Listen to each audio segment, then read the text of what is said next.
Okay, just so you know, my birthday is the 16th of December. Okay. Yeah, but no one's buying you a present, Matt. Matt, je kleine belgische Hure. Very good. Little Belgium hooker. Okay. Wow.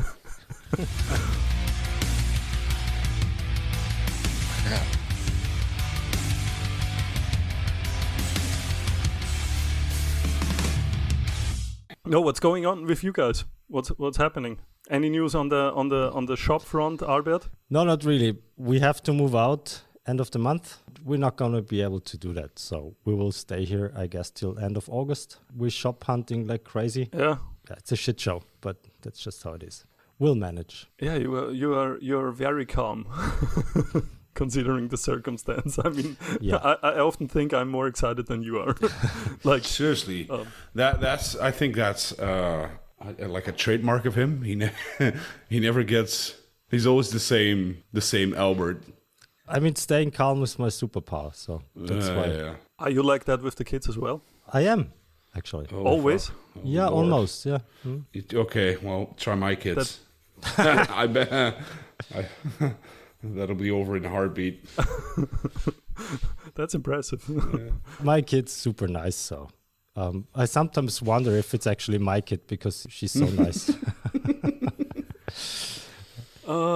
Yeah. I wish I could say that. I mean, they're nice in the sense of I love them. They're smart, but Well, sometimes you just need to be honest, and they're fucking horrible at times. yeah. So I'm not afraid to say that. I mean, I love them to death, but holy fuck. Yeah, little annoying fuckers sometimes. I mean, my kid's always been really good. I mean, I'm a trained philosopher, so what she had to learn pretty early on was we had to discuss stuff, right? So I never was like a strict dad who said just no without an explanation. So I always gave her the opportunity to argue for stuff. Yeah, that's the philosopher in you. But she took on to that. I mean, she now she has the same behavior almost. So when we have a discussion or a conflict, we usually talk about this. How old is she? 15. Okay, yeah, that makes sense. I was going to try to say something about my kids, but that's not fair. Because they're younger. Yeah, there's no discussion. There's just yelling and screaming and stomping and fucking chaos all the time. It's an interesting thought, though, because my 8-year-old, which is the older one, he likes to discuss, and I would say generally I'm encouraging it too, because I like to argue over stuff and explain it so he understands instead of just saying no. But, and that's a big but, I insist sometimes that they just have to listen, especially if it's stressful, if they are running towards a street, a dangerous situation, or a situation where you just don't have the time or the resources right now. I mean, and that's where we run into problems, really, because, sometimes... the wife makes the dishes, you're cooking, maybe a call comes in, and then the kids are screaming all the time, and it's super stressful, and all of a sudden he wants to argue about shit. And at that moment, I oftentimes tell him, we can talk about it later, but right now you just have to listen. And I wonder how you approached situations like that, where you just didn't have the resources to talk about things. I mean, she got to learn that pretty early on that there's situations where there's no room for discussion. She also learned that adults get annoyed sometimes, and then it's better not to argue. See? This is true. Okay. And that's also something they have to learn, I think, because later in life, people will also get annoyed sometimes. There's not much room for discussion then. And I was pretty straight with what I demanded of her. And for instance, we were visiting my parents. She was super annoying. And I said, if you do that one more time, we're leaving. She did it, and then we left in an instant. So I took her, put her into the car, and we left. And it was like 5 PM, so it was kind of early to leave my parents' house. But then we left. She screamed, she cried, but we drove home. I'm learning that exact thing like right now. That I used to be like, it's the same what Kamon was saying. Like, but there comes a point where no is just no, and I don't need a reason for it. Because they have to understand that sometimes no is just no, and like mom and dad don't need to tell you why sometimes. In that instance. But I told her why. Yeah, no, but like in my case, they're still younger. So, but what I'm running into is that for the longest time, I kind of like, I did the same what you said, only I didn't follow up. Yeah, so, you have to follow through with that. Yeah. So if you do that like 2 times, like you're done. It's like whatever I say, he always thinks, or they always think like, well, whatever. he's not going to do it. He's not going to do it anyway. So now, like as a dad, you're also getting better at stuff. So now no actually means no. And whenever I make a threat, I only make a threat that I follow up. Yeah, that's good. Yeah. Mm-hmm. So I mean, like your past you is or was like my wife is. We sometimes have arguments over that because I tell her we have to at least be strict when we set things out that we are doing. Mm-hmm. Consequent, or how do you say it in English? Yeah.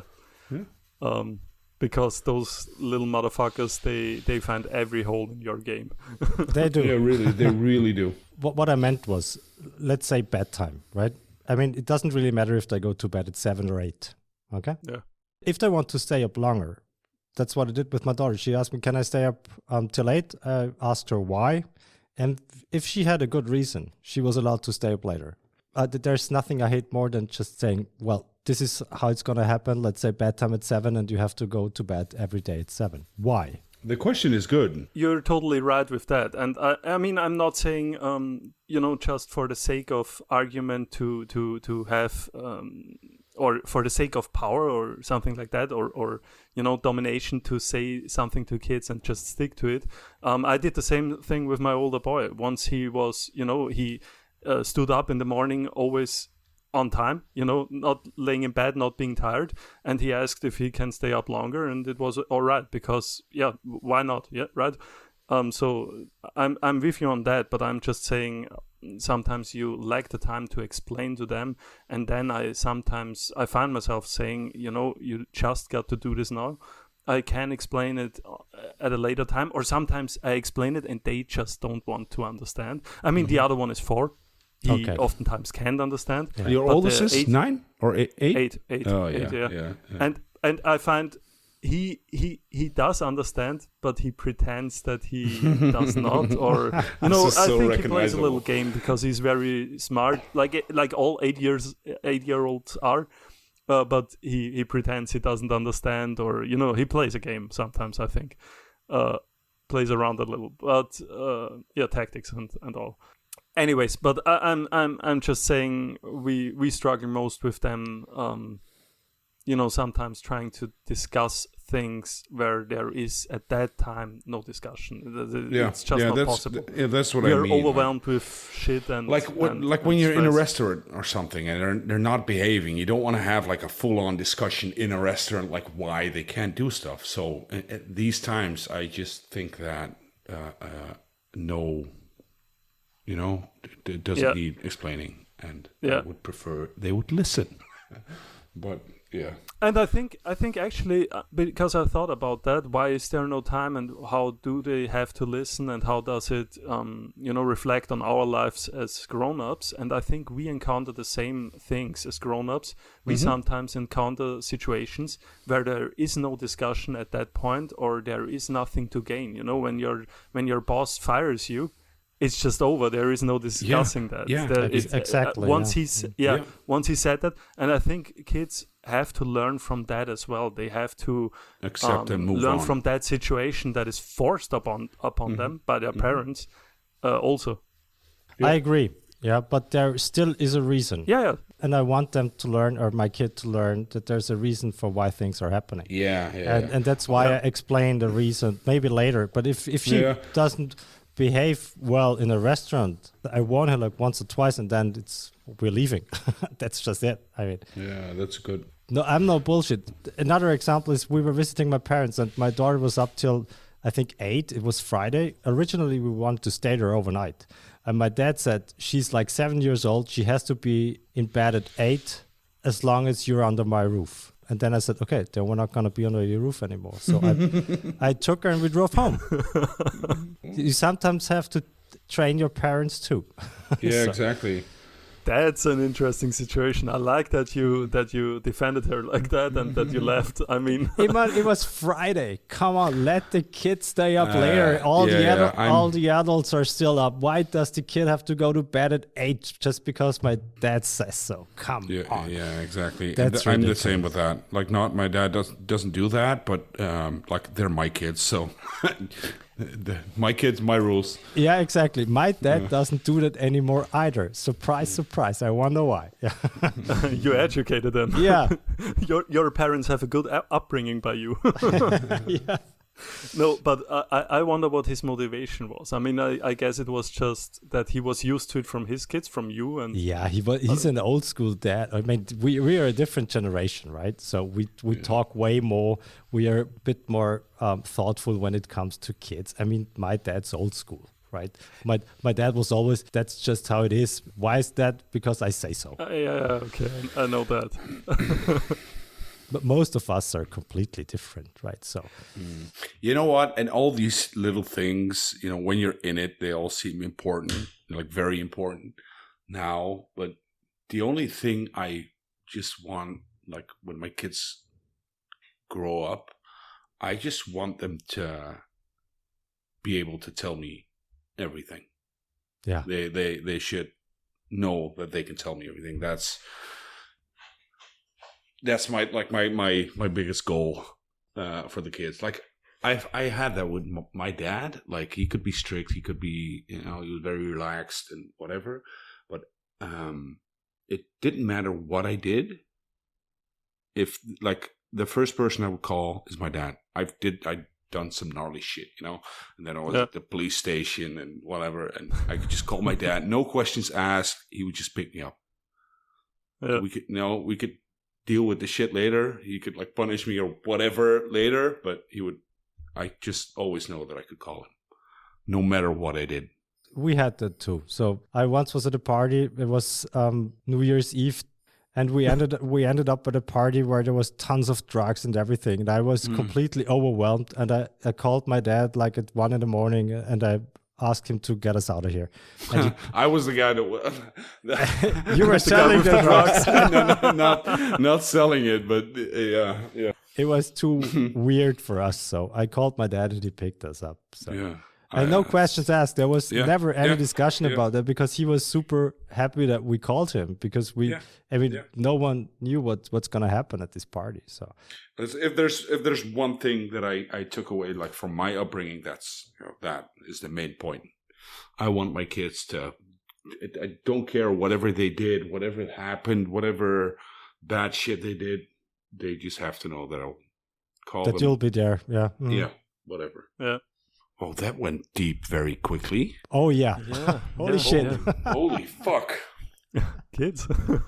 It's an issue. It is an issue. How many do you have, Kamon? Two boys. 2. Oh, Lord. I have 3 boys. The same age. And one is 2. One is 5, I think. Or 6. And one is 9. But like the oldest is special needs. Something like that. Yeah. So you were talking about your kids, and I was like, that's like, imagine I have my oldest. He's like the example for the middle one, but he's not. He's like a very bad example. He's like on the spectrum and everything. So we can't correct him. He usually just does whatever the hell he wants, basically, from a kid's perspective. Okay. And so that adds a whole fucking layer to like, especially for the second one. Yeah. Because sometimes it's just like the oldest one can walk off when we're having dinner. He can walk off the table whenever he wants. He's on the iPad whenever he wants, and because he's on the spectrum. That has a big influence. Yeah. So and then you have to tell the second one, like, oh, he can, but you can't. And we're just waiting. He's now on the point where he is like his development. He's actually getting smarter and older than his brother. Okay. And that for us, that's the point where we're going to expect him to behave like the older brother. I wonder if that will happen. I mean, interesting. Yeah, interesting dynamic. Yeah, that's a very, very interesting dynamic. Because, I mean, I know the imitating stuff, and I know that the smaller one doesn't get when the younger one can't do what the older one does. He absolutely doesn't understand it. I mean, it goes not only to the extent of iPad or, benefits like staying up longer, but also jumping from high shit down. Like, he sees the older one jump down from a height that he absolutely can't, and he's standing there, and you're almost able to catch him. Do you do the same? Like, do you are there moments where you're like, yes, go for it? Fuck around and find out. Come on. Yeah, sometimes I'm proud when he does it and gets it, but I mean, generally I'm kind of careful because I know I don't want like them to injure themselves, but I always encourage climbing on things. No, you have to. Yeah, I mean, especially I'm there boys. with them. When he climbs a tree, I mean, he's 4 and he climbs up there, and I'm below it, ready to catch him or something. But they are little monkeys. I mean, neither of them ever fell down so far. But still, that's good. It's only the one time they fall, and that might be enough. So, and then my youngest one, it's really the youngest one is really. There's no brakes on this kid. He's just yelling and screaming, and this is just we don't like. He's sweet and everything, but my God. I think it's just because he has to fight off these older brothers, like both of them. Yeah. He's just a loose cannon. No. I mean, and it makes sense. I think we so talked too, about that. I almost think it's almost an evolutionary trait or something, because all the kids I know, the firstborn is kind of more careful and more thoughtful and all that, and the second one is always going in. Yeah, guns blazing, exactly. Full risk. Exactly. Yeah. And I'm thinking maybe that's actually, I mean, it can't be a coincidence that it's everyone I talk to. Mm-hmm. I mean, either it's, the influence from the older one and they just copy it. But even if it's that, I mean, all that has to make sense. One risk taker, one that is different. So, you kind of spread your chances of survival and all that. It's funny that you say that because... my second one is exactly how you described the older one. He's very careful, very gentle. Okay, that's interesting. But it's because his example, like the oldest one, is not really an example for him. Yeah. So he is like that, and then the third one is like you said, like the second one, basically. He's just because he has the right quote unquote example. So kids, man. I mean, you've got 3. My 2 boys will fuck me up if they want. Sometimes we wrestle around, and if they team up, they 4 hands and 4 feet. That hurts.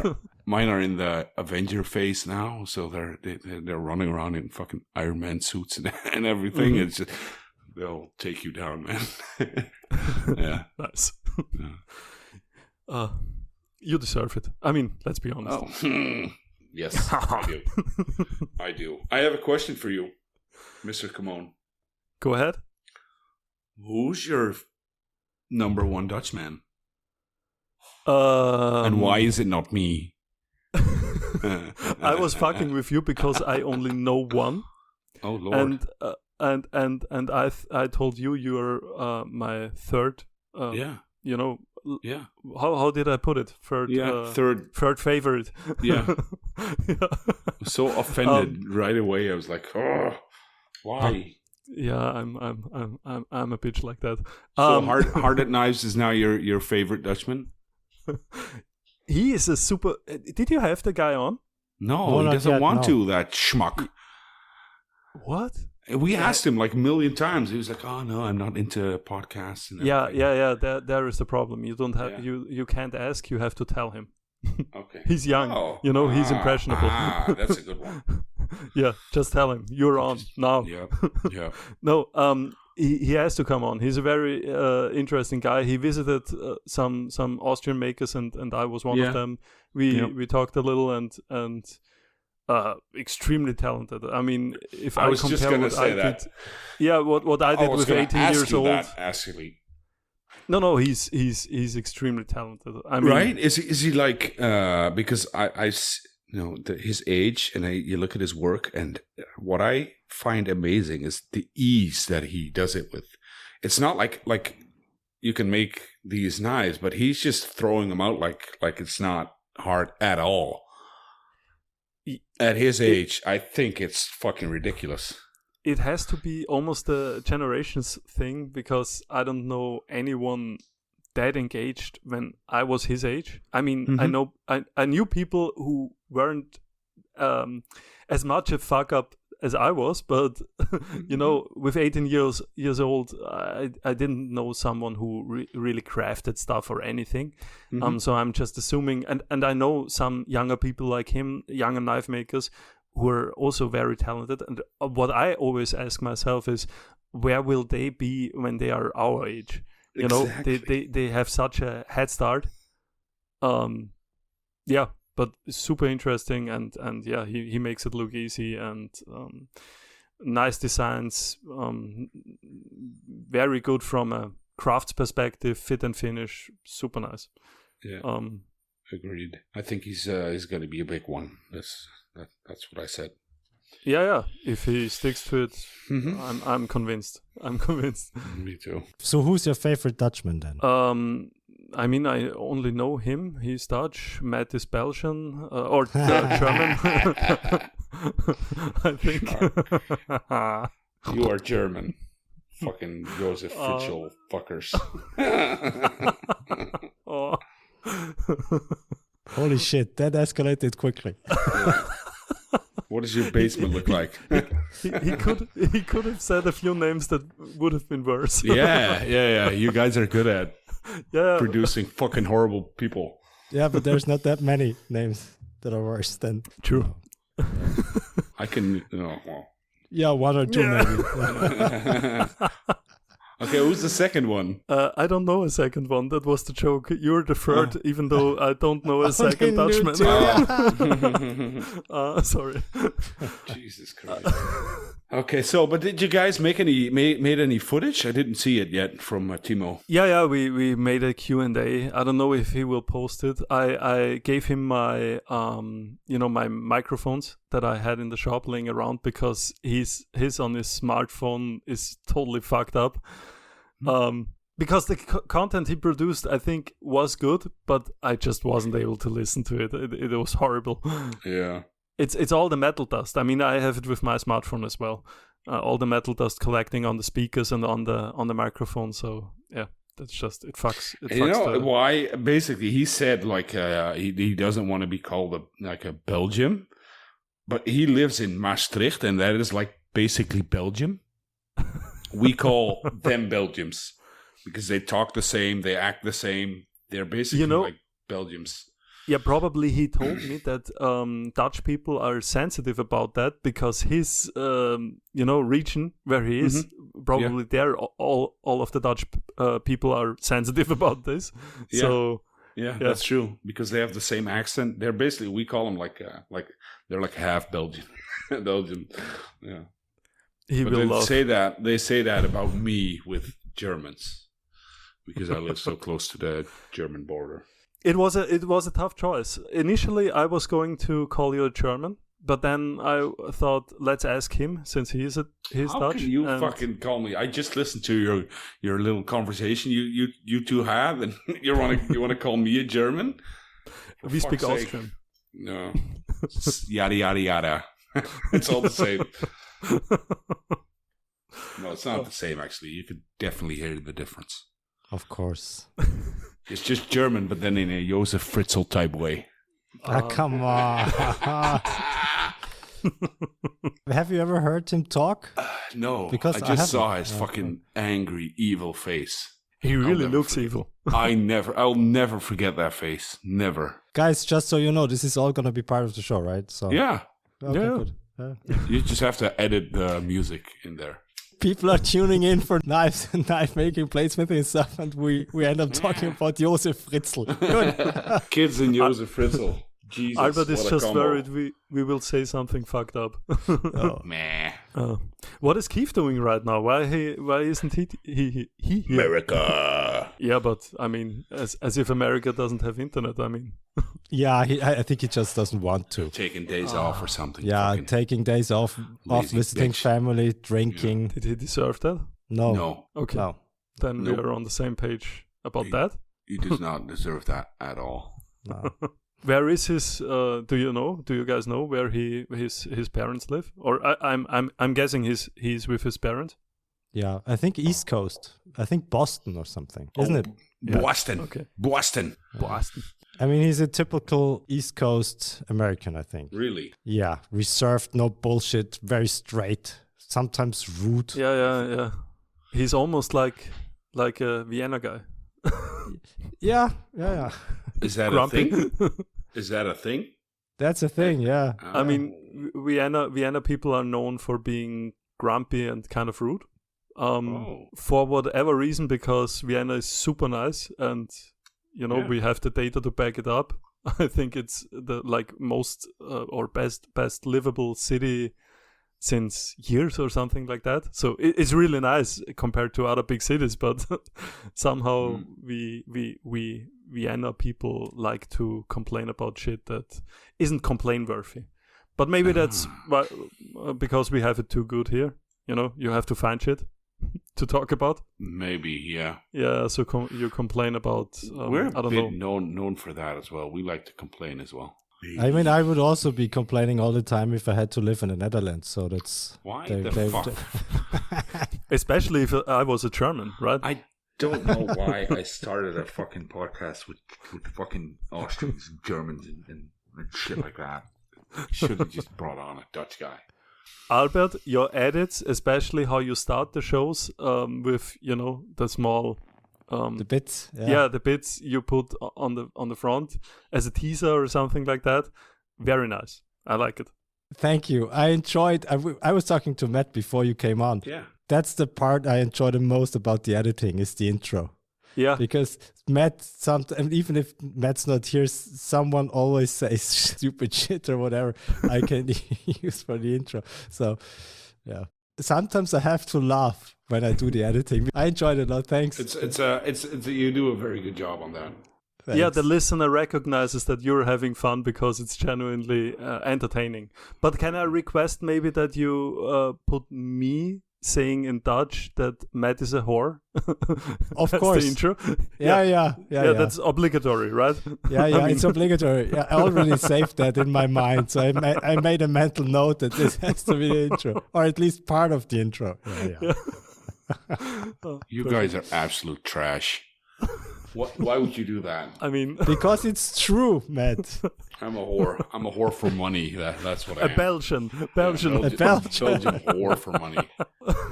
Well, it's a thing because we always say that Belgians are there's like sayings over here that we always tie stupidity to Belgians. Always. True. It's just that's like, yeah. Well, it's like as dumb as a Belgian. That's the phrase that everyone uses here. But where does this come from, Matt? I don't know. You guys are very similar. No, they're way dumber. Okay, yeah, but I always associated Belgians more with French people for whatever reason. But aren't they? That's the thing. There's like half of Belgium act like the Dutch, and the other half act like the French. I would just suggest cutting that fucking country up in half and have the Dutch part join Holland and the other part join France. It's a whole thing over there. They hate each other. is it a faith thing? Because I mean, Belgium is Catholic, right? Mostly. Yeah, I think so. Yeah, The Netherlands are not, right? parts like the parts where Timo lives mostly is Okay. they have those big fucking fancy churches and stuff. The South. But most of the Netherlands are, what's it called? Want me to make a rude joke? No, Yeah. but Yes. No. Most of them are Muslim now. No, I'm kidding. It's Christian, mostly Christian. Yeah, but Lutheran, right? Or Protestant? Yeah, Protestant, right? Yeah. Protestant, yeah. That's why the food in Belgium is way better. I can imagine that. Yeah, well, I agree. Our food fucking sucks. Yeah, Catholics are very good with food and beer and everything. Never heard that. Yeah, they have really? Take a look at Catholic countries. Italy, Belgium, Austria. We are very good with food. Yeah, and then there's Great Britain. but they're Protestants. Yeah, right? but it's like mashed potatoes and shit. Yeah, but what would be the explanation? I mean, I can see the argument. I didn't investigate it fully. I'm just listening now after 2 beers, but I think it's more like they're more. The Protestants are more hands-on, like from back in the day, like the fucking Middle Ages and stuff. The Catholics were like higher up in rank, also, so they were basically fancier. Okay. So their cuisine is fancier as well. And but Protestants are the newer how do you say branch of religion within the Christians. So I'm thinking, and they are very progressive. So I wouldn't have thought that they are more reserved or how you put it, Albert. I would have thought the opposite actually, that they are more progressive with the food as well. I would have guessed. I mean, to be honest, there is no excuse for the Britons not having good food, seeing how big their empire was and how many colonies they had. So I wonder how they didn't develop a more advanced cuisine like the French did, for example. It's very curious to me. But I mean, I think they caught up nowadays, but they still have the how do you say it, the like a certain, help me out, guys. Shitty food? No. Ruf. Reputation. Yeah, certain reputation. Thanks. It's not just a reputation. We have shitty food. It's like we think, we in Holland, that salt is a fucking herb. Like it's insane. Really, our cuisine is fucking. I mean, obviously, if you go to a fancy restaurant and they have like Dutch dishes and stuff, then yes, you'll get good food. But like overall, no, it's terrible. It's all fucking potatoes, veggies, and meat. Very interesting. Yeah. But nowadays all these things are changing, right? So I think one of the best restaurants in the world is in Copenhagen. And I think Denmark is also a Protestant country, isn't it? Their food sucks too, right? Yeah, but I think one of the best restaurants is in Copenhagen. What's it called? I read about it. Do you know, Ben? Yes. Noma? Yeah. Mm-hmm. Man, I'm kind of shocked that I brought the name out, because usually I can't remember stuff like that. You could ask me for my favorite song and I would know this song, playing in my head, but I couldn't tell you the name. So I'm kind of shocked that I brought the name out right now. Yeah, at the end of the day, Europe is a big melting pot. It's very curious. Wow, how we. I just need Europe to stay. Like not turn into one big country. That's what I need from Europe. I'd actually be a fan of that, to be honest. What the fuck? Why? So you can be like me? I will be very, very open right now, and I think I will make some enemies. But I'm very against religion generally, because it makes no sense to me. So from a logical point of view and all that, I could rationalize that, but it would be a whole podcast on its own. And I'm very much against finding reasons for racism and differences. And I mean, I think regionally you have to have certain smaller governments similar to the US, but I think the European Union uniting more and being more as one, or generally the world and humans and all that, might be a hippie thought, but I think generally speaking that's a good idea. And I think searching for differences and searching for problems really isn't the solution to anything. So I would be a fan of Europe and not only Europe, but essentially humanity to unite more. That ties into why I'm not into religion, because I think religion brought more bad things over humanity overall than good things.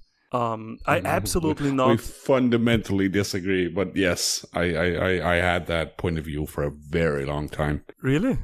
Yeah, are you very religious, or?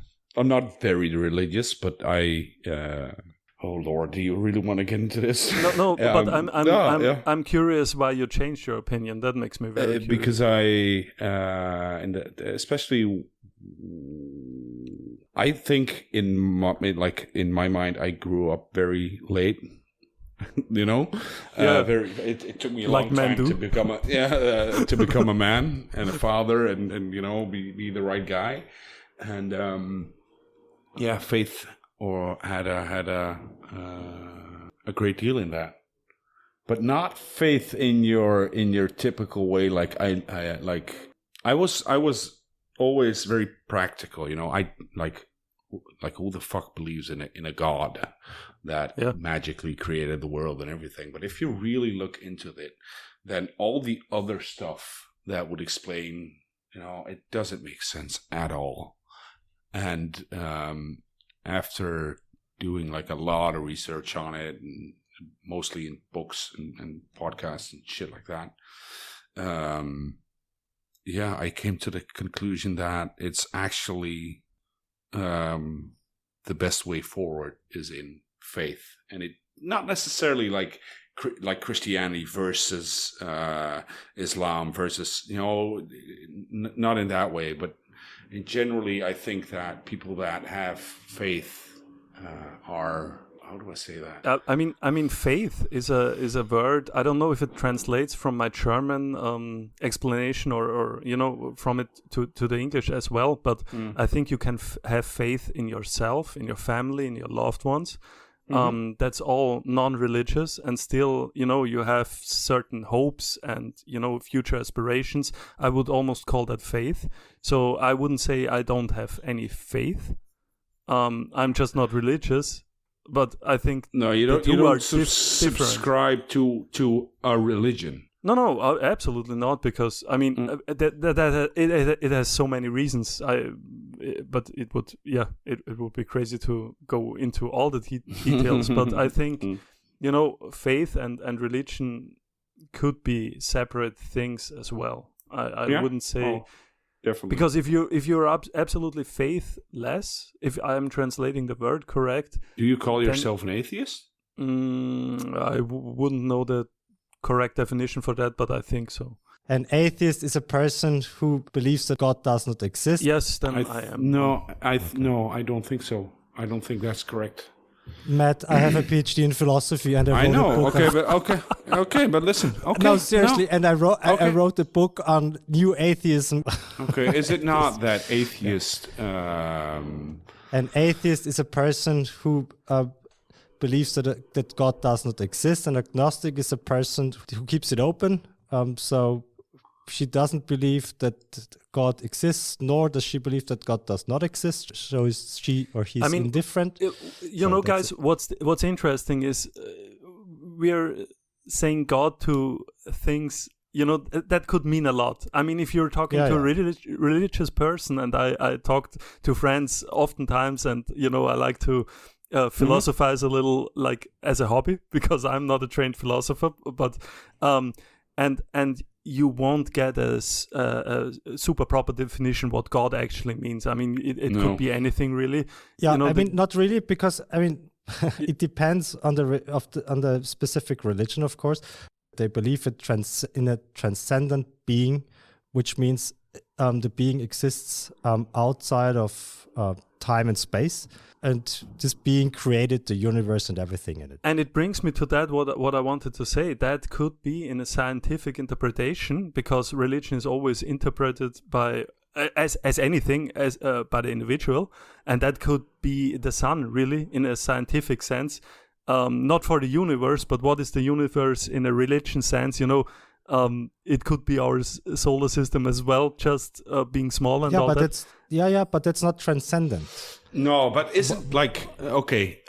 The universe is not transcendent, so that can't be God. I mean, if people believe in God, they believe in the transcendent being. Yeah, so but outside of time and space. It doesn't have to. Yeah, well, isn't God like the highest value in the hierarchy of values? Isn't that what do you mean in the hierarchy of values? What does that mean? Because people that like say like I'm not religious, I'm an atheist, but they believe in like the whole climate change thing. That's a religion on its own. No, it's not. Come on, that's bullshit. That's an empirical claim which can be proven or disproven. Has nothing to do with faith, nothing to do with religion. An empirical claim, I mean, is true or false, and it can be justified, observed, and whatever. Yeah. Or disproven, for that matter. Falsified, verified, exactly. A religious claim cannot be falsified, cannot be verified, and that's why there have been philosophers who said, and I agree with them, who said that these claims are meaningless, nonsensical. I sometimes argue with my friends that point by saying, did you know that pigs can fly? You know, and religious people will say, no, they can't fly, they don't have any wings. And I say, when you're sleeping, they are getting their jetpack, they're having it buried somewhere in the dirt, and then they fly around and all that.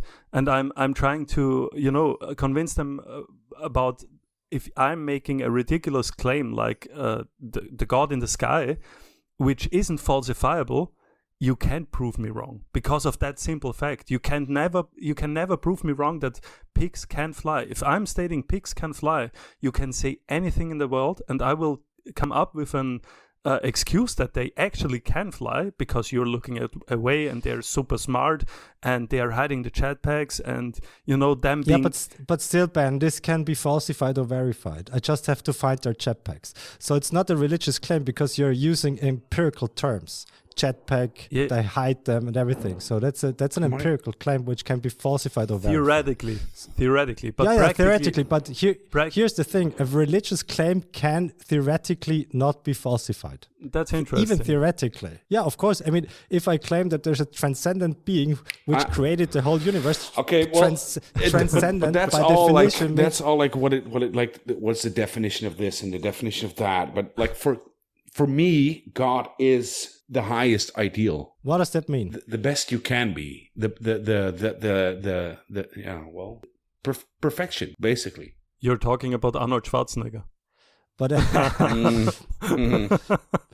but that's not God, Matt. No, it's not the definition of the Christian or the whatever God. But no, even but still, it's something completely different. What you're constructing is an abstract object or an abstract bunch of properties, which in itself is let's say the ideal. So morally perfect, aesthetically perfect, whatever. That's philosophically speaking, an abstract object, an idea. If we want to use a Platonic term for that, has nothing to do with God. I mean, God also has to be perfect, of course. God has additional properties than this basic idea. Of course, I can build a cluster of morally good properties and say that's an ideal, right? But that has nothing to do with God. Of course, God also has to fulfill these properties, but there's way more to God than just these properties. I just think that God is much. How do you say? My English is not good enough for this. It's much broader than that of a deity. Is that the right term? Yeah, deity, yeah. Mm-hmm. So, I don't know how to put this to words. This is fucking annoying. But, yeah, the listener will love this. I basically think that all religions believe in the same God. That's what I think. But they don't know it. Basically, maybe. Yeah, well, I don't... It's just... I found out that if I act as if I believe in God, my life just got way better. Got way better. Yeah, okay. I believe that. I mean, that's an argument but that's how I got into it. Like I like when I understand. My wife is a Christian. Her entire family were Christians, and I was like, I'm an atheist. I don't want to convince you otherwise. I just want to understand. Yeah, no, that's good. But I think the American argument I hear often. I mean, I say the American argument because I only hear it from American podcasts. But they always say, religion gives them a kind of baseline or framework for good behavior and for being good, essentially. And I'm always thinking, dude, if you're not having that without the religion, then we're really having a problem, because I'm completely non-religious, but I wouldn't come, it wouldn't come in my, or appear in my mind to punch someone randomly in the face or just drive over someone, or, so religion has nothing to do with that, but that's an argument I hear often from very different people, all American for some reason, but that's so weird to me. But historically speaking, that's somewhat correct, right? It gives you the framework, historically speaking, because people weren't educated enough to understand reasoning and logic. Yeah. But I think in a world nowadays where we have, we are more educated on many levels. It doesn't have to be science. It could be even philosophy, religion, whatever. But generally speaking, I would say we are more educated nowadays. And then I think, arguing like that at least is not good. You can maybe bring an argument for religion, but I'm just saying that is not a good one in my opinion. No, it's not anymore. Yeah. I agree. But there used to be a time in history where that was true, I think. Yeah. I mean, that's where Muslims don't eat pig meat. I mean, there were diseases and all that. It's and I don't know, other things like, all the religions tell you to do. Even science. I mean, science was mostly done by monks and stuff, right? Back in the Middle Ages. But science, in a way, is also... here we go again. Don't annoy Albert. I'm not. He's pushing all my buttons. No, right now. I'm not. I think it's just the way, like, my English is not good enough for me to explain what I actually mean. But in a way, no, science. People that like actual scientists, not every scientist in the world right now, but actual scientists, they have to believe in a greater thing. They have to believe in something that they don't know. Why? In order to, because you have to believe that something is, like, when you're researching something, you're trying to find something. Yeah, but you're trying to find an answer. You're trying to find a better way. You're trying to. Yeah, but there are so many mysteries. I mean, we still don't know how big the universe really is. What even, even going into the quantum space and all that, we don't really understand that yet. So I don't see a reason for scientists to cling on something like religion. No, it's not religion. I'm not talking about religion. I'm talking about a faith, basically. They have to believe in something that is not proven, that is not. So of course, but this has nothing to do with faith, Matt. Nothing. I think you need. How would you guys translate faith, or how would you define it? Because maybe I'm thinking of a different thing. Religious faith is religiöser Glaube. Yeah, religious faith. But faith generally is the... In English, there's the difference between faith and belief, right? Yeah, that's what confuses me, I think. Yeah, in German, we only have one word, a Glauben, right? In English, there's faith, which is mostly understood as religious faith, and then they have belief. And belief can be rational belief. Okay, then I confused the two. Yeah, I mean, I think I did too. So there's a confusion in German because we only have one word. Yeah, we also have one word for that. And of course, I mean, I agree with Matt that scientists have to believe something. I mean, every person has to believe something to function properly, but it has nothing to do with faith. I always thought that back on that atheist thing, the definition of an atheist, I was taught that atheists, they basically don't care if there's a God or not. Like, even if there was a God, then they would not. No, it has nothing to do with caring. No, I mean, I know. It's a statement about what a person believes. So X is an atheist if X believes that God does not exist. That's the definition. Although I will say I don't care about God as well, but... Yeah, is that your stance? Come on, no, but is that what does this caring mean? No, that's technical. My English. No, but let me finish my point. I'm an atheist too, by the way, and I have been almost all my life. You think me or not? Sorry, go ahead. If there is a God, I'd care. Really? Yeah, of course. You wouldn't be like, why are you giving kids cancer? I mean, thought experiment, okay? If God shows himself to me or whatever, I'd change my mind. So I'd care as much to change my mind if there's proof. But there can't be any proof because that's the whole point of religion and faith. Yeah. But yeah, of course. I mean, can I actually say something to your mind experiment? Sure. Because I thought about that as well, and I'm thinking you would not believe if you saw him, because you would much rather. Of course not. You would much rather think you've been poisoned or someone slipping mushrooms in your drink or something like that before you would actually believe. Because if you're any bit like me, you wouldn't believe just because you've seen it. No. I of course. I mean. I'm a scientist, so I would eliminate all these factors, okay. Right? But if at the end of the day I've eliminated all these variables and factors, and then I would have to change my mind. But still, isn't? But that's a scientific point of view. Yeah, of course. Right? You change your mind if the data supports it. No, true. But isn't there always the thought of you as a single individual, of the probability that that something happened, whatever it was, that is.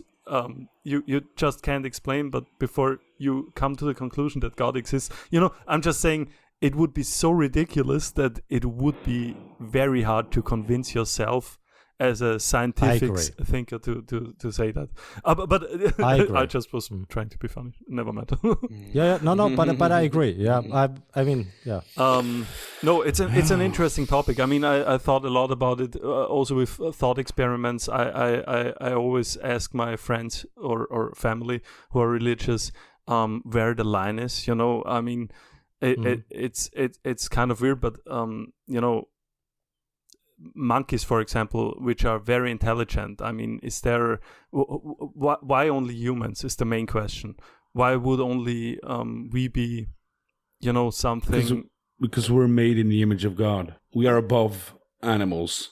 Are we really? I mean, but isn't that a very human-centric? I mean, I'm kind of. I mean, I see ourselves as animals, really, that stand out.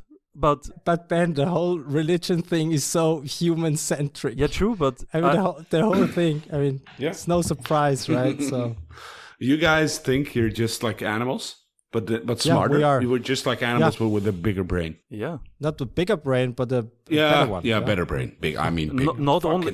You're so technical with words. No. I wouldn't even say it's just the brain size. I mean, it's really our upbringing and education. Because let a kid grow up amongst monkeys. It's a monkey then, and if you have a monkey that you can educate, they can do amazing things. No, it's not. Oh fuck yeah!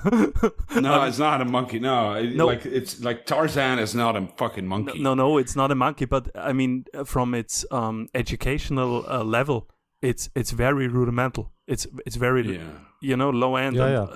It's not. I think it's the potential.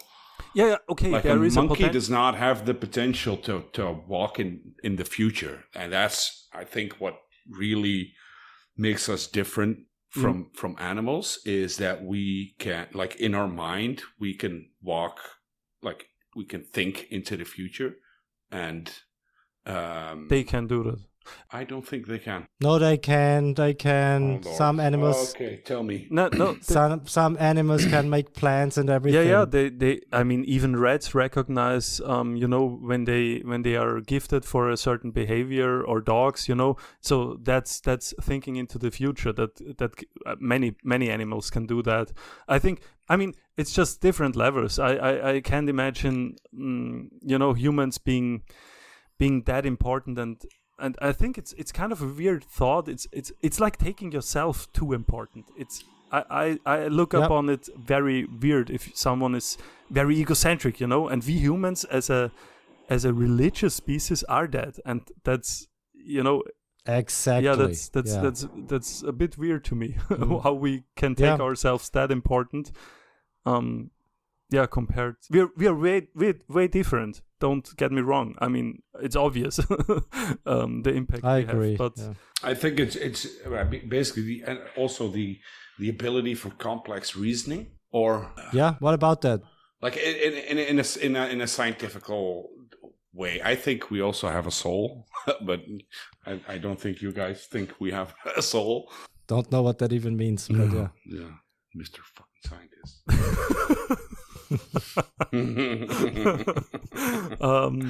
Oh Lord. We should rename the podcast to something else. What makes me think as well is like the Buddhist thought of living many lives, and I'm not super educated on that, but going through how do you say it? Through different lives, you could be a worm and then a human and then maybe I don't know, a dog, whatever. But I think even in a philosophical sense, if you put yourself into that religion and that mindset, what would it matter if you would have been something else before, if you can't remember any of your experiences and don't know about it? It's like, I mean, I'm getting at the point that we don't remember what was before our birth, and when we die, it's just over. It's just, like a machine you switch off. I don't know how religious people think there is something after that. I don't get the conclusion they're coming to because there is no argument. I don't have that in a that. Feeling type way. That's what I try to. I don't feel that either. It's not that I'm longing to go to heaven.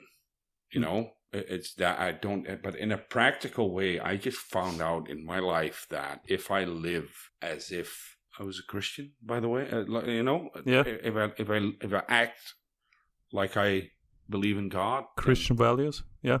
Oh, well, yeah, then my life just got way better. And I got way better. I can respect that. I mean, if it helps you being a normal human instead of... So, am I am I a Christian? I don't know. I subscribe the most to Christianity, I think. But, yeah, it's not like a... But here's the thing, empirically speaking, there's something to be said for religion, because this has been well known in psychology that religious people are generally happier in life than non-religious people, right?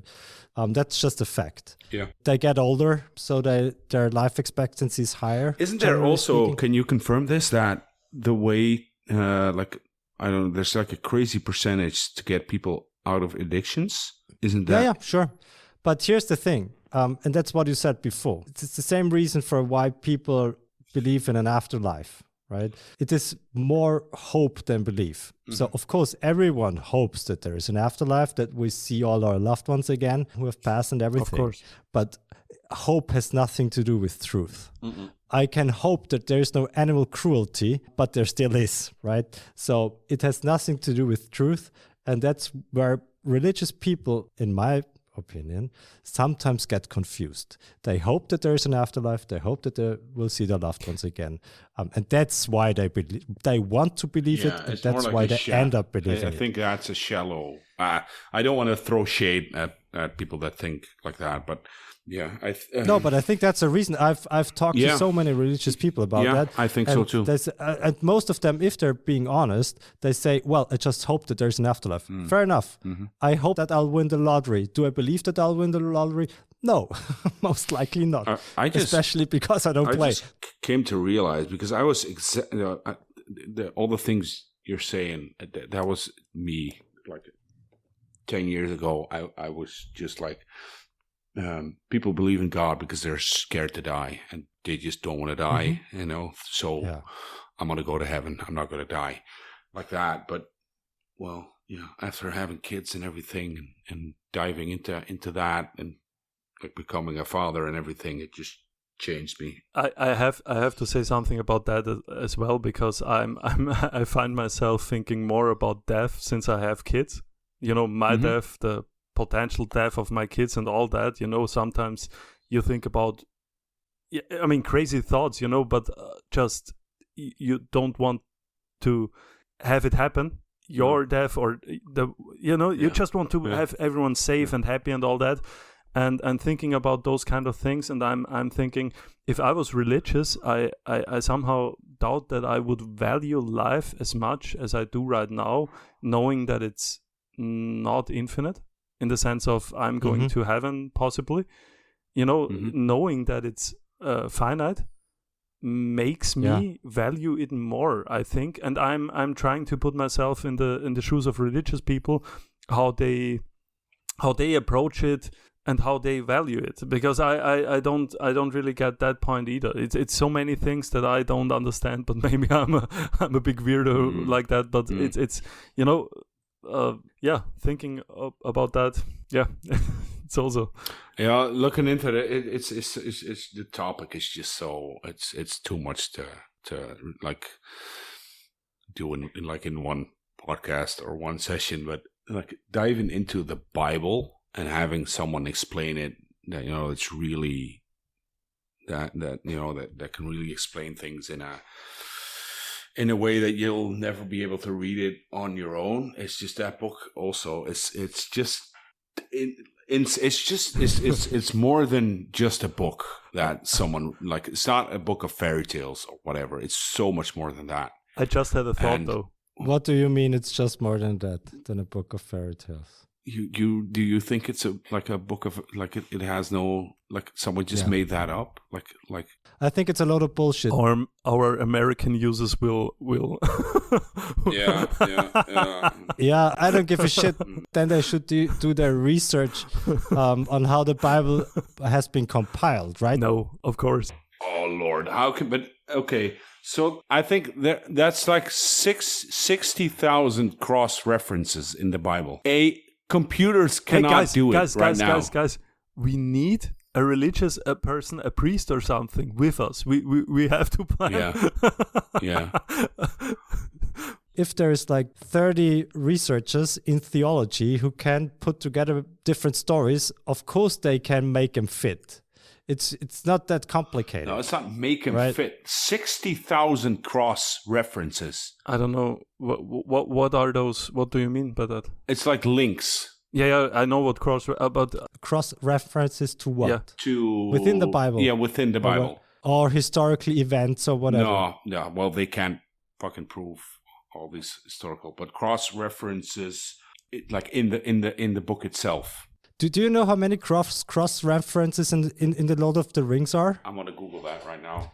Is the Lord of the Rings true? No, how many are there, Albert? I have no idea, but I'd be interested. Yeah, I'd be interested right now as well. The Lord of the Rings and the Silmarillion and everything, and the Hobbit, it's a very consistent, very complex story. So I would not be surprised if there's also a lot of cross references in there. And the Lord of the Rings has been written by one person. And not like by 200 priests or something, right? I'm looking it up right now. You know what? Quite frankly, I have to say sometimes deeply religious people scare me, because I have had arguments where they're just so strict in their belief, in their argument, in their denial, that you can't, reasoning just doesn't cut it, and when reasoning doesn't cut it, it's kind of scary. And I never encountered that with other people, like scientific. They sometimes stick to their belief as well, and maybe irrationally so. But you find their flaw, and you kind of know they know it as well, but they are still defending. But with religious people, it's sometimes different. Like now I mean deeply religious. Like I don't know how you say it in English. Like Not like I get what you mean. Yeah, and it's kind of scary, because when that motherfucker is convinced you're the devil, you're essentially dead no matter what you say, and that's kind of scary, In Lord of the Rings, there's 191 cross references. Okay, then let me fact check the Bible. Now we're all fact checking stuff. Oh Lord, here we go. He's gonna get Google involved. We need a producer for this podcast. We need a religious person, a priest, and a producer. It's just Keith. I don't know if Keith is the right guy for that. He's American, so yeah, he could be either the producer or the religious person. I never debated religion with him, so I don't know where he stands on that. Oh no. But yeah, fuck it. I mean, I'm not here to convince you otherwise, but I'm just saying it's an interesting thought believe, experiment. but in a practical way. That's what I do. And I think if it has value for you, then it's good. I think that's a good thing. I think I started that argument that it had, for humanity, and that's just a belief really, because I don't think I don't have any empirical data on that, but I think humanity suffered more from religion than it benefited overall. All the wars, all the... Yeah. Even though I'm an atheist, I'm not sure if I agree. No, yeah, I don't agree with I that. don't. As I said, I don't have any numbers on that, so it's just because if there was no religion around, we probably would not have science. And we also would have what's it, like the plague and shit. We would be like the. I mean, we would not have the golden rule. We would not have ethics and morality. I never considered that, actually. I mean, I was strictly concentrating on differences and finding differences and racism and all that. Yeah, wars like that. And I never considered science and the benefits of it because it just didn't appear to me. But that's a good argument, actually. So yeah, but historically speaking, that's correct, right? Yeah, because, it makes sense. I just never considered it. Of course it is, but that's like in the there's a lot of stupid shit being done in the name of a lot of things. Yeah, and religion was all. Yeah, I mean that's the. Yeah, well, people. But even nowadays, I mean, religion gives people hope and everything, right? And it gives them purpose, gives them a certain kind of ethics and morale. It has a function. I think, even these days. Although I don't need it. I mean, I've done ethics and everything, so I don't need religion. I mean, and of course, I see your point, Ben, that after the Enlightenment in the 1800s, it's weird that we still need religion. But I think for the most part of the world, we somewhat do, actually. Yeah. I agree with you on that. Which is a shame, because we could be much further. Yeah, that's exactly my words, which is a shame. And I think we could be much further. I think, when I hear without religion, we could have been like further without religion. Yeah. I think or these days, at least nowadays, sometimes it's a excuse to irrationally just hate on other things, opinions, people. Yeah. And I think, that, I mean, we came to it saying that I would appreciate the European Union, United States of Europe. No. Oh. Yeah, that's... Now I'm getting the conspiracy guys going. No. Please don't. Can I say that I'm 2 whiskeys and 2 beers in? That I think... it's all started with differences, and that I would appreciate the European Union coming more together and all that, and that's how we started the religious conversation, actually. So I'm thinking, and that's where I'm getting back. I'm thinking religion nowadays is more an excuse to exclude people and find differences and find problems, and that's a shame. Like, religion is like any other club. It's an in-group, out-group thing, right? So if you're in, you're part of the gang, and if you're out, you're outside. And in some religions, you're the enemy. Fuck the gang. Yeah. So basically, what I think about that, and I can only like speak for how I look at that, and that is that I, as someone slightly follows the Christian way, I have so much more in common with a devout Muslim than with someone with no religion. Oh no, it's not religion. With no belief or faith. Yeah, well, yeah, basically. But you would say that you have nothing in common with me? No, that's not. It's not what I think I have like more in common if you were a devout Muslim. Really? Yeah, I think so. How so? I think so. That makes me super curious. I had a like in everyday life. I use the example with a former employee now. He is a Muslim, and after.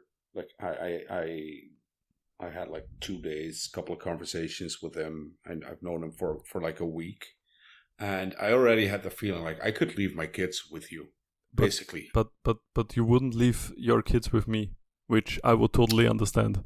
But no, for the sake of argument, I mean, you make knives. No, but I don't know. It just struck me as we have way more in common then we have differences. Basically, that's what I'm saying. I'm not saying that with an atheist or whatever you can't have that, but if you look at the things that most of the religions have in common with each other. Oh yeah, as I recently learned the Abrahamic religions, because I didn't know that term before. I didn't know that that's the thing. That there was a term for Judaism, Muslims and Christians. I had no clue. I recently learned that from a buddy who I think he's Buddhist. Okay. He's of Indian descent. So no, but we have a lot more in common. But that you say you have more in common with a Muslim than with an atheist. I just don't believe that statement, because that excludes Albert and myself. I don't know if I'm wording it right. No, I think can I explain what I think you've meant? Yeah. You know what to expect. It's exactly the playing ground. There's like boundaries that are there. Yeah, you know that they have certain rules, and they're somewhat similar to your rules, and you don't know what to expect from an atheist, because in your world, an atheist is just an anarchist which doesn't follow any rules. No. A sociopath. I'm not like that. I'm not. I don't think that at all. Yeah, but that's what you're saying. Yeah, more or less. It's more like Let's just say it, Matt. Come on. Yeah. For the sake of argument, yeah. And you know what? The ethics and morality of an enlightened atheist, and now we're going to lose all our American listeners, in my opinion, is superior to that of a religious person. Oh, Lord. Sam. Okay, Sam Harris. What did here we go. Yeah. He's been listening to Sam Harris a lot, I think. Who's Sam Harris? Not just Sam Harris, Richard Dawkins and everything. Fuck. Here we go. Yeah.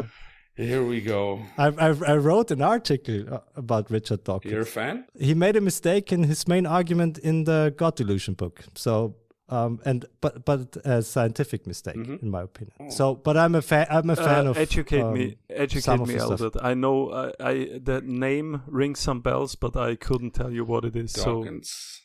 Richard Dawkins is a very prominent British philosopher. Or? No, not philosopher. He's an evolutionary biologist, I think. Okay. And he wrote a book. I mean, he wrote plenty of books, but one book is called The God Delusion. And what was his scientific mistake, in your opinion? He said, if you believe in God, you're explaining a phenomenon, let's say the existence of the world and the universe, with an assumption that is unlikelier than what you're trying to explain. So if you believe in God, so if you believe that God exists, God created the universe, let's say, you have to believe two things. First, that there is a God, and this God created the universe, right? Mm-hmm. So that's more unlikely than to just believe in one single thing, in the in one single claim, like the existence of the universe. So that's correct. A conjunction is always unlikelier than each of its conjuncts. I mean, that's just probability theory, right? So, but here's the mistake. Every scientific, or almost every scientific explanation does exactly that. So that can't be an argument, because if you're trying to explain a single phenomenon, what you usually use, like a probabilistic rule or a general rule, so like a law. Give me an example. This metal expanded, right? So why did this metal expand?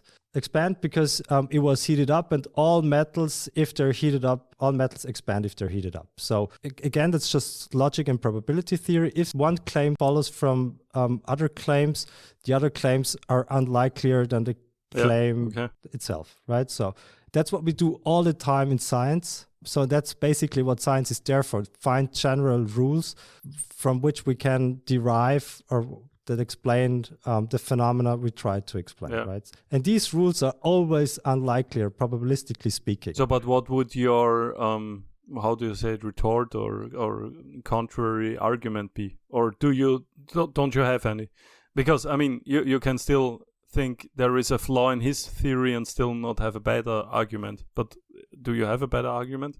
For what? No, well, because you said his argument was flawed, or yeah, it's obviously flawed, right? So he claims that you cannot explain a phenomenon with an unlikely assumption or premise, and that's what we do all the time, even in science. But so what do you conclude that's not an of that in regards of his theory, so to say?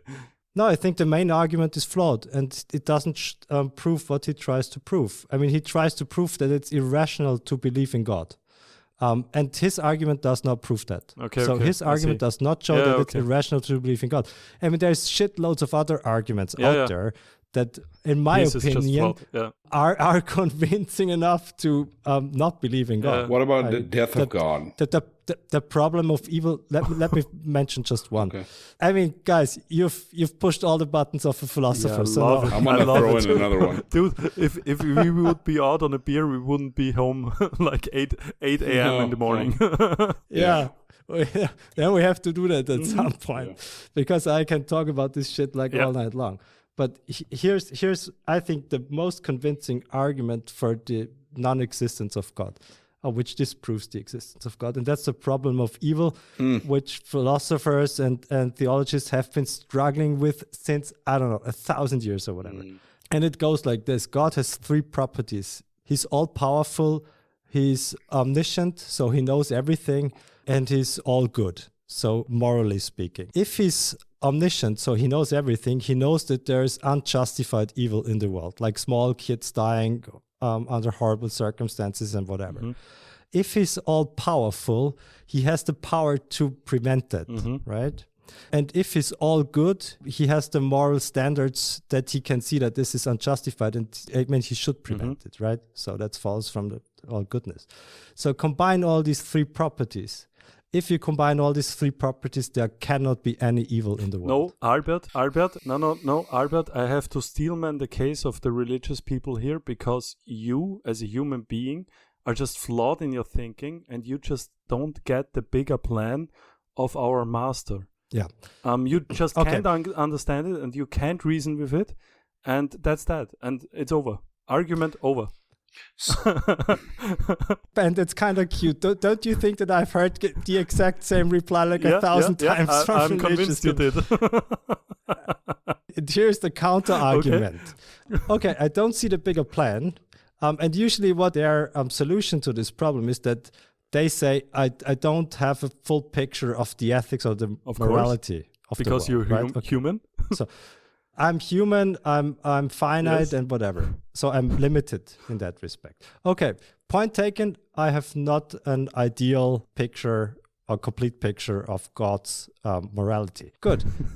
But if there's an unjustified evil, let's say a small kid dying under horrible circumstances, and if someone says, well, you just don't know the bigger plan, or that's morally correct because God has a bigger plan, whatever, then my argument would be, in such a God, I do not want to believe. Yeah, that's the argument He has no right from people. That's what I meant. To ask people to believe in him if he does shit like that, because then it's just an evil, shitty God. Yeah, that's the argument I meant. If he's all-powerful, he could have created the world in such a way that there is no evil at all. So why does there have to be evil? Maybe the purpose, to Steelman again, maybe the purpose is for us to have that conversation, and then for God, for any other purpose we don't yet see, So I mean, you can that's like with the flying pigs. You can play that game round and round again. That's like saying, with your friends, do you know that game? One more than you, like you're one more asshole than me, and then someone says infinite, and the other guy says 1 plus infinity. You can play that game. What I'm saying is, you can play that game over and over again, and you won't come to a solution. But but at some point, it's gonna get irrational, right? That's the problem. Of course, but a religious guy would say irrational in our flawed human mind. So that's what I'm saying. I'm convinced that I'm not irrational, because if I was convinced otherwise, then I mean, that would be a problem for my life and for my well-being, for my so I have to assume that I'm a rational being, but a religious guy, and that's what I meant with them being often scary. They just believe, and you can tell them whatever. It's like a conspiracy theory. You won't get them out of that. It's just there is no chance of getting them out of that argument. Really, it's not even the belief. It's the argument. But I mean, yeah, whatever. If they don't do anything inherently bad or something like that. I mean, again, we are drifting off from the main conversation where I'm thinking still humans. No, we're never. Yeah. Yeah. More unity and all that instead of finding differences. And I think religious or not, I think we can. Find an argument or a baseline in that. Everyone can. I think that wouldn't be a bad thing, even for religious people or not or whatever, to have, But yeah, European Union brought us there, so kind of odd. We have to rename our podcast Philosophy of Religion 101. Yeah, we solved it, right? I like it though. Yeah. Keith never lets us do this. Keith never lets us do this. Well, he's not here and we're having the conversation. So you guys don't think that Trump moving his head 15 degrees was an act of God? No. One question, and I didn't research it, but I'm genuinely interested. What caliber was the rifle he got shot at with? It was an AR-15. So is that NATO ammunition 5.56 millimeters? I think it's 223, isn't it? What is the actual question? Why do you want to know that? I'm thinking, was it a high-powered rifle? Because in the video... Yeah, it would have blown his fucking head off. Okay, that's what I'm asking. Because in the video, the cameras and the microphones are weird like that because it sounds super damp. Yeah, right? Yeah. And I'm thinking, okay, what to make of it? Because, of course... It was an actual real gun. Because Benny's right. Yeah, I know he is right. Of course, it's a NATO ammunition. It's 223 Remington. Oh, that's the same. Oh, okay, that's the same. But that's I'm not a gum. Okay, but why is it? Okay, explain to me why this is relevant. No. I was just wondering because in the video the sound was so. Yeah, it sounded used like to, a fucking to potato louder gun. sound when a gun shoots close to you. Yeah. On the range or something like that. I agree. And in the video, it sounds so damp and it sounds so unspectacular. But that's what I just wanted to know to put it into perspective what would have really happened. But if you say it would have blown his head off, which NATO head off, but he wouldn't have survived. Yeah. Of course, that's what I was curious. And I knew in the background someone died, so I assumed it was shot in the head. High powered. Yeah. Yeah, it's crazy. I mean, it's nuts. I mean, really, it's so many things again. There's a video now. It came out today that they actually see the shooter. Fucking walking around the building, looking up. I mean, there are so many things, and I know conspiracy theorists will go crazy, but I'm thinking. I think it must be a super confusing situation when that happens. How is it in English? But the herd effect. When for example in a large group of people, a kid gets kidnapped and everyone looks at each other and everyone is out of responsibility. Okay, I think similar things happen still with trained police forces and the Secret Service and things like that. I think that's still a factor and. What can I say about it? But I could imagine that being. I'm just keeping it at it's very bad. It's a very bad look for the Secret Service. But anyways, very bad look. Imagine Trump dying. I mean, I heard a lot of people who are not Republican, but they said that would have been a catastrophe for America, and I can imagine it. That would have been bad. It would have been. I think it would have been. How they call it, like the second Civil War. Yeah. I mean, I don't know if I believe that, but I would believe there would be, like France protesting against the pension system. I would think it would be at least similar to that. Maybe a bit better, a bit worse. But maybe the French are pretty radical like that. Oh man, and what is it, like 60, 61 over there? Yeah, they are, but they are strict with their They're lazy fucking bastards. That's what they are.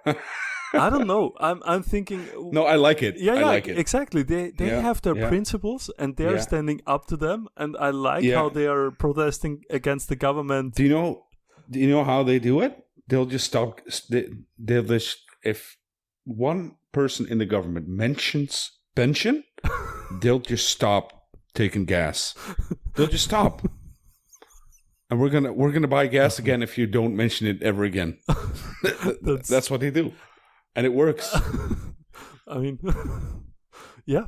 At the end of the day, either politics have the responsibility to explain to them why it doesn't work if they don't work longer. You know, the pension system and all that, why it can't survive like that, or they have to follow the ruling of the masses. Either of the two. But at the end of the day, if you think about it, still politics is responsible for the whole situation. It's think the will of the people. Yeah, the will of the people, but it could be that the people are uneducated. You know, that's still a factor. Oh, don't, no. That's not, no. An entire country cannot be. I wouldn't rule it out. I mean, we in Austria have. You can't be like that. I'm just saying one word: Nazi Germany. Yeah. Yeah. Okay. I mean, you can still convince, a huge population of a bad thing if they are kind of uneducated or forced in a situation or whatever. You know, if you or how to put it, or frustrated, whatever. You know, it's still a factor. I'm thinking just because the mass says so, still doesn't have to be right, because the mass not necessarily is educated on the topic. Yeah, okay, yeah. Well, I just think that because that's what you're doing if you're ignoring it, and that's what politicians are doing. Yeah, but that's where I'm getting at. I'm thinking if the pension system really can't work with them not working longer, then they are responsible in the sense that they didn't educate them better in the first place. So exactly to explain to them, if we only work to 60, look, that's our. Yeah, you're right. Yeah. I thought you were going at like, okay, they didn't educate them well enough, so they just have to force it down I'm their just throat. thinking. I mean, I don't know enough, but about the specific topic, But if I could imagine a scenario where the pension system collapses just because there is not enough offspring, not enough workforce, and if people go into pension too early, that there isn't enough money left, And and if people go on the streets burning cars and protesting, that could have two reasons: either they are right or they haven't been educated on the topic enough. Yeah, and in either case, politics are at fault, I would say, because either they have to be educated or they are wrong in what they are doing. Either of the two is right. Yeah. Well, like if your example with Nazi Germany, that was like, I mean, that's like mass indoctrination, basically, and I don't think it like applies to people not wanting to work. Man, you can say that about many democracies. I mean, look at Hungary, and I don't know. There are many examples where you could say people are, how do you say it? Not enough educated on the topic or indoctrinated. I think that I don't know. I think that's it's like a slippery slope for a government to be like, you don't know what you need, you don't know what you want. No, of course. And that's, you're exactly right, and that's where I'm going. Okay, they haven't been educated enough. I think it's also the responsibility of the government, and Switzerland is a great example of that, to inform the public about certain policies and government. How do you say it? Government policies, really. So that's a responsibility of politics as well. You can't just rule the people. I'm with you on the topic that the government is there to work for the masses. The people. Yeah, for the people. Yeah. But sometimes people just need some information, and politics is responsible to spread that information. I think that's well, it's always if you have to force someone, it's like in politics, you have to force shit down their throat. It always means that either it's a bad idea or you haven't informed them well enough. Yeah, you're not capable. Yeah, exactly. That's my basic statement. Yeah. Well, no, that's true. That's it. The French don't give what a a fuck. podcast! Holy fuck! This is the best one ever. We are only 1 hour 51 minutes in. I mean, yeah, we're not that bad. No, 57. Yeah, but really? Kamon was late. I don't know why. Shit. I know why. Dude, I thought 9 p.m. and I made at 8:45. I made a bias flash. So that's that's how much I don't give a fuck. Well, I love that you're always available to be on here. Yeah. No, Yeah. I'm having fun celebrity with you guys. knife maker on the call on speed dial. And Ben is always great to talk Exactly. to. I mean, that's amazing. I appreciate it. I mean, same goes to you. I'm having fun. Damn it! Now I wanna ask Albert about what he thinks about the death of God, but I don't think that we should get into that right now. No, what is that even? I don't know it. The Nietzsche Yeah. thing. What are you Yeah. talking about? Not so much. I never liked Nietzsche, but that's just. Can someone No, explain to the me- stupid me- Vienna guy what that is? Even I can't even. I think Albert can do that way better than I can. Do you mean the argument? The Ubermensch type thing. Yeah. Okay. No, I'm not. Let's not discuss this. It's hard. save it for the next podcast. You mean, or Yeah. you can't let No, me I die think- stupid. I will Google it. Is it that Yeah, Google controversial? it. I mean, we talked about everything. No. Nietzsche Übermensch. No. Well, it is. If you're but if you're dumb, then you could be offended by it. That's what I think. But Nietzsche wasn't a fucking idiot. Yeah, He had I have it open, and I will I will read He had into a it. very bad idea. That's what he had. Yeah, and that's a controversial Yeah, topic it is. because the Nietzsche scholars say that he has been misinterpreted.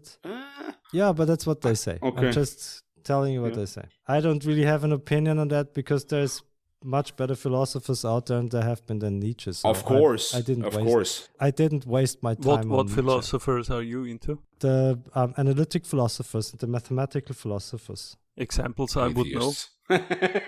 Bertrand Russell, Yeah. you might know, the famous British Yeah. philosopher. And then in Austria, the Wiener Kreis, so Vienna Circle guys. So that was my school of thought. Neopositivismus, logical empiricism. Carnap, Schlick, and these guys. So Vienna back in the days was the center for analytic philosophy, or one of the centers for analytic philosophy. Yeah, I mean Before the Nazis Vienna. came. Yeah, but Vienna was the source of many thoughts. I mean, Theodor Herzl with Zionism came from Vienna as well as the Nazi, as kind of the opposing thought, I would say, almost, right? Yeah, so Vienna was. I mean, Vienna is kind of a big city in those regards, influential historically. I mean, yeah, It is, very much so. Yeah. funny sometimes. Yeah, but the Nazis fucked it up because almost all the good philosophers left.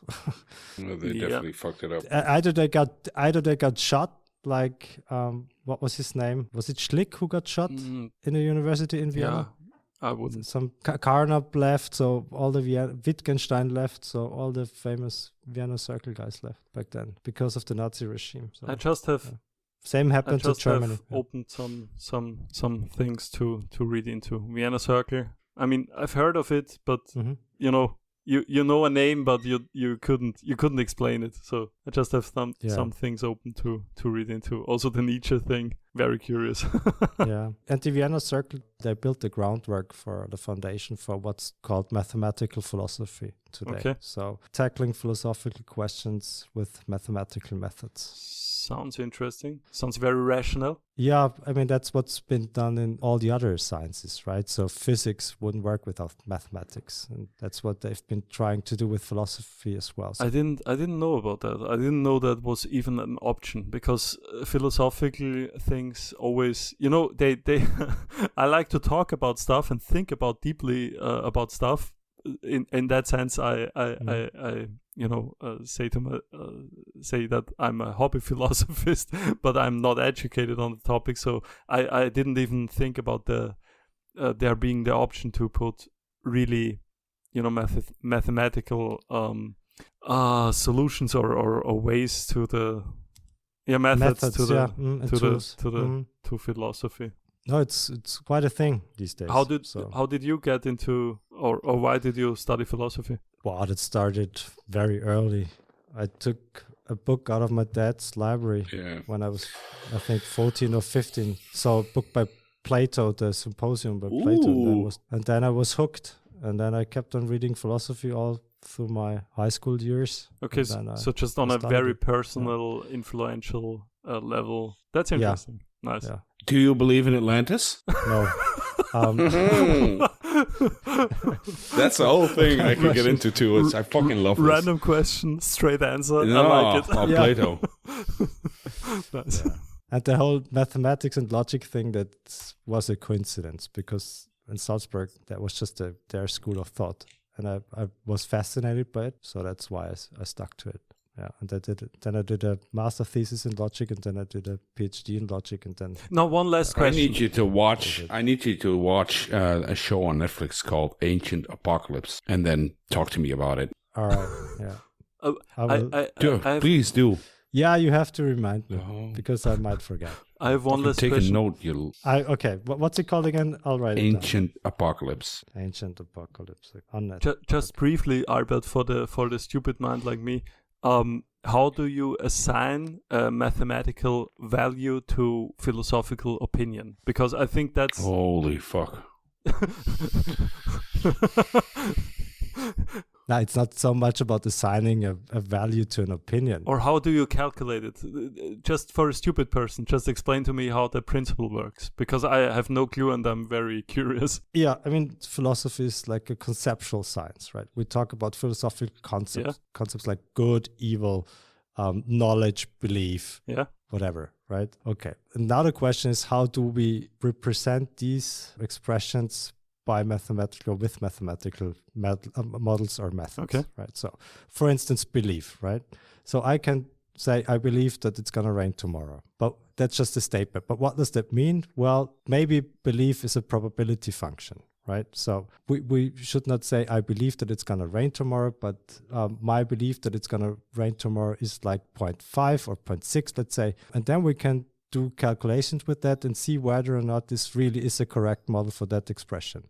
Right, so we have to might come up with counterexamples and whatever. But there you assign the value. Yeah, see what I did there? I took a vague expression in natural language, like put a number on it. Yeah, I transformed it into a more precise expression, like how much, like in percentage, believing to a certain degree.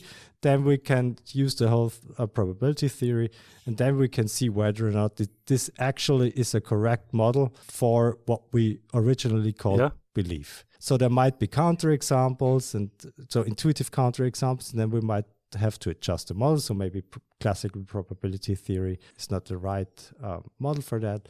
So that's a very that's a oversimplified explanation for how this works. All the philosophers who are listening are going to give us a shitstorm because of that, but that's how it usually works. So you have a philosophical term and you try to. But the control would be then due to high numbers, right? I mean, how do you prove or disprove a certain assignment of a number that would only work with high? You mean why someone would assign like yeah, 0.6 exactly, and I'm thinking. Okay. Yeah, good question. I mean, how you usually do that is you can derive people's beliefs from their betting behavior. So how much money would you bet on that statement? And from that, that's also a philosophical claim, but that's a lot of people believe that you can derive their actual degree of belief based on their betting behavior. So how much money they are willing to bet on a certain stuff. Yeah, but see, it gets very mathematical very quickly, right? So as long as you get one number in there. No, but you can never prove or disprove the number one individual gives you, and that's what makes me think the proof is in the statistics due to high participants, right? Like if you have 1,000 people giving you a number, then that's worth more than 10 people giving you a number that might vary from 0.2 to 0.9. Yeah, that's a different philosophical question. This does not have it's not a model for belief, but that might be a model for justification or why someone would be convinced by a certain group of people. And then you can assign a degree of reliability to people's statements and whatever, right? So it gets very complicated very quickly, but that's that's just a basic explanation for how you can transform a philosophical question. I can tell you one philosophical fact. If we ever meet in person, we would get very drunk and puke at the end of the night a lot. The conversation would get like really good at one point and just fades off into horrible. And we need the Flying Dutchman as well. Yeah. Do you still read a lot, Albert? Yeah, but not philosophy. What do you read? All kinds of stuff. So it's mainly knife making related these days. Yeah. And power hammer. Fucking instruction manuals and shit. and shop ads. So if you had to make one book, how do you say that? That they have to, all the kids have to read it. A recommendation. Basically. Yeah, I want to say mandated, but that's not my thing. What would it be? Wow, that's a difficult question, Matt. Daniel Kahneman, Thinking Fast, Thinking Slow. I don't know that book. Yeah, read it. It's interesting. I don't know. Do you know it, Albert? It's a good book that explains a bit about human thinking, why we would give the wrong answer to things, for example, that we intuitively know that is just wrong based on how the question is asked, for example, but we still give the wrong answer, and generally human thinking and all that. It's more a psychology book, but it's very interesting. It's very entertaining, and it's very educational on an entertaining level, and it helps a lot, I think, in a rational or logical thinking. Sorry, I just wanted to. Since Albert didn't say anything. That's good. What's your book, Matt? I kind of want to say the Gulag Archipelago, but that's a rough one to have kids read it. But it would be in that realm of books. Okay. Just I don't know. Like over here, we only get thought about like the Second World War, Nazi Germany, but there's no one knows anything about, or not much people learn anything about what happened in the gulags, for example. And that's something I think everyone should know. What happened over there and how it happened and how it stopped. I'd like that kind of shit. I read a book about, maybe you know it, Ordinary Men. No. Reserve Police Battalion, was it? And then a number. It's basically about how a group of normal like police officers in Nazi Germany, like how they changed into Jew murdering. Yeah.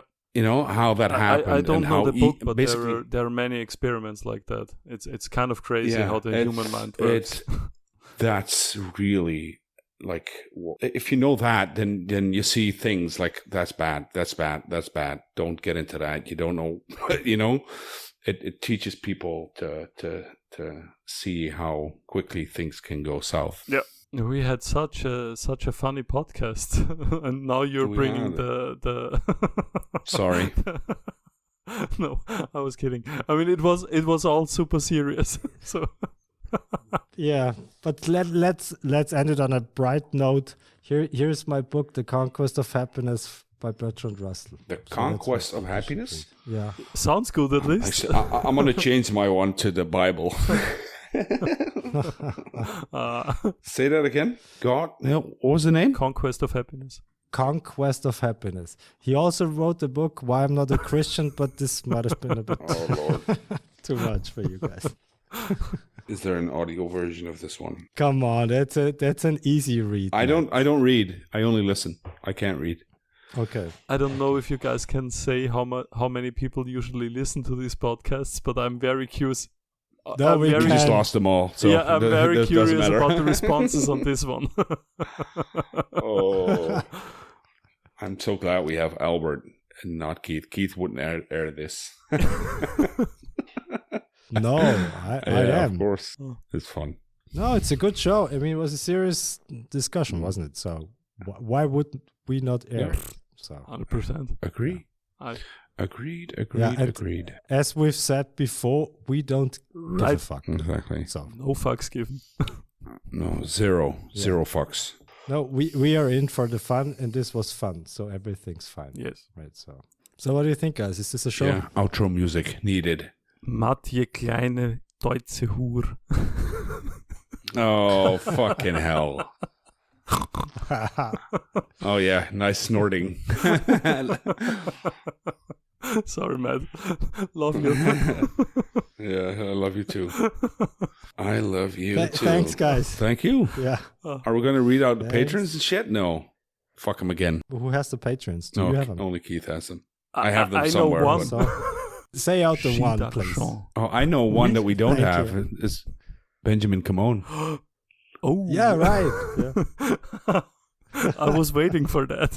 Fuck. Yeah, fix it. I have to go. My wife is calling. Are you a patron on anyone like any other podcast? No. Okay. So good. I'm at least not a hypocrite like that. Yeah. That's what I was going for. No. Honestly, I'm very. Like, I'm fine with you not being a patron as long as you don't do patron at all. No, I don't. Okay. I only talk shit. Yeah. But if you ask Blue kindly, waffle. and if you I don't know, if you say something that would convince me of subscribing to your Patreon, then if you don't do it, I'm gonna send you pictures of blue waffles every day. no, that's not convincing. No. No, absolutely not. I like them. I enjoy that. No, you fucking nasty guy. Damn, what did you say the other day that your knife would fucking chop that up? Oh, yeah, that was horrible. Yeah. Perfect. Shit. Okay. All right, guys. Just add everything. I added a little grossness, so we're good to go. Yeah, perfect. Yeah. All right, then talk to you guys next week. As Keith would say, titties. Nice. Good. Bye. Bye.